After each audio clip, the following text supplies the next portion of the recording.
Anger spills onto the streets of France. Farmers are taking their protests straight to the state, with cow blood and manure dumped outside government buildings. Highways blocked, cities disrupted. This is a direct challenge to President Macron's government. So, why are French farmers on the warpath? And how did a rural revolt bring France to a standstill? France is witnessing an unusual and undeniably messy protest. Farmers, armed with tractors, cow blood, and a whole lot of anger, are taking their fight straight to the Macron government. In Montauban, in southern France, members of the Rural Coordination Trade Union splashed cow blood across the facade of the Tarn and Garonne prefecture. They say it's a warning to the French state, accusing authorities of spilling the blood of healthy animals through compulsory culling. Meanwhile, in Saône-et-Loire, around 50 tractors rolled onto major routes, creating moving roadblocks and choking traffic near the city of Macron. Farmers say they've been pushed to the edge. This evening, it's worth noting that a major part of the CR82 was in Ariège, and we experienced the culling of these 2 to 8 cows. Very bad. We didn't want this to be an unpunished act. That's 4,000 cows that have been culled since the start of the DMC. There comes a time when we can no longer stand by. Today we spilled some cow's blood because it was symbolic.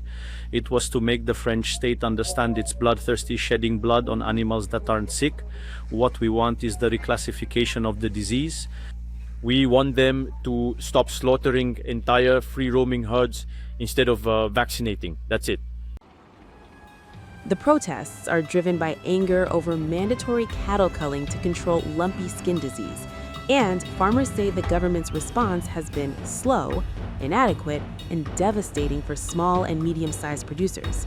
Roadblocks, manure dumped outside government offices, and placards held high have become the new tools of dissent.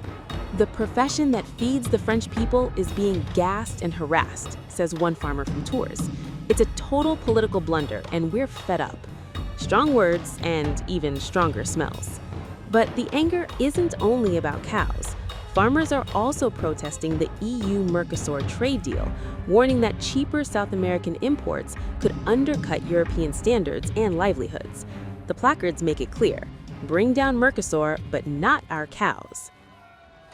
We say no to Mercosur. Anyway, we'll block until Thursday if necessary. We'll block the highways. We'll block the country. We'll block the distribution centers if we have to. But either way, we won't let them do it. This is the death of our agriculture. It's also the death of our French well-being, our good food. It's very important.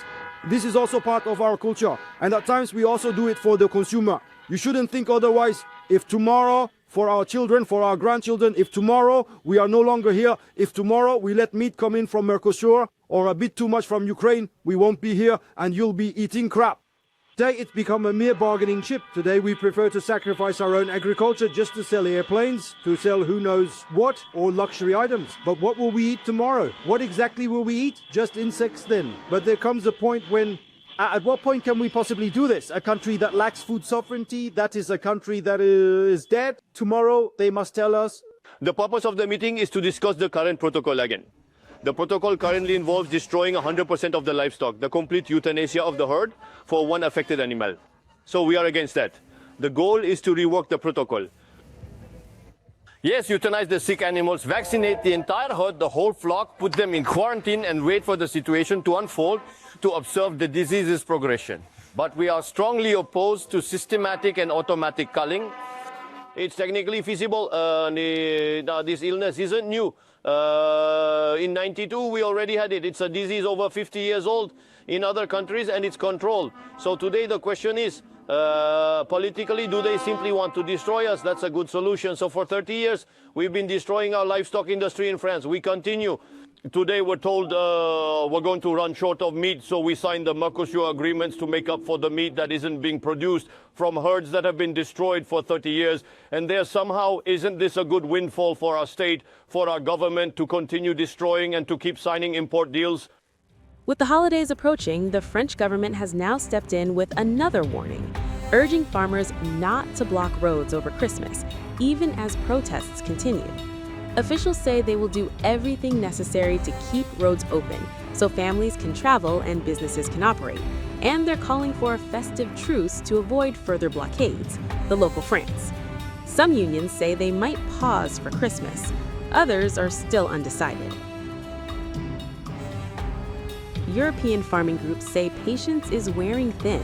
Copa-Cogeca, which represents farmers and agri-cooperatives across the European Union, slammed the latest delay in negotiations, calling it no progress, and warning it risks eroding trust between Brussels and the agricultural community. We do believe that this is an unfair deal, and we cannot understand, the farming community cannot understand, how is it possible that EU lawmakers ask from them to do more in terms of sustainability, to invest, whereas they are on the other hand rewarding farmers from other parts of the globe that are doing the exact opposite and keep producing with methods that have been and with practices that have been abandoned in the EU since decades. This is entirely unfair, and I also need to stress that this is also having a very significant impact on the trust of the farming community to EU decision-makers, a trust that is already fragile, and we need and we ask EU lawmakers to also consider this dimension. I think that yesterday's protest was indicative of the very serious issues that we face on the ground, so pushing further and playing with this trust is not ensuring a future, an EU future, with the security that we need in these most challenging times, where food security is part of the question. So the pathway to January for us is that we will continue pushing on the EU co-legislatures to reject this unbalanced trade deal, both when it comes to the market access, but also to reciprocity. And we do need to stress that the safeguards that have been proposed are cosmetic for us. They don't bring any change to our firm positions, either because they are slow, either because they are politically discretionary. So this is not a solution for us. That's why we will be fighting for our core position, which is to reject the Mercosur trade deal.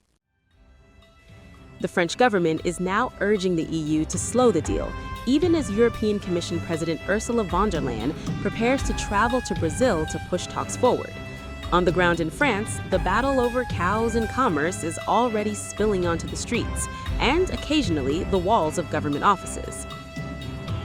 And for now, it appears the tractors aren't going anywhere anytime soon.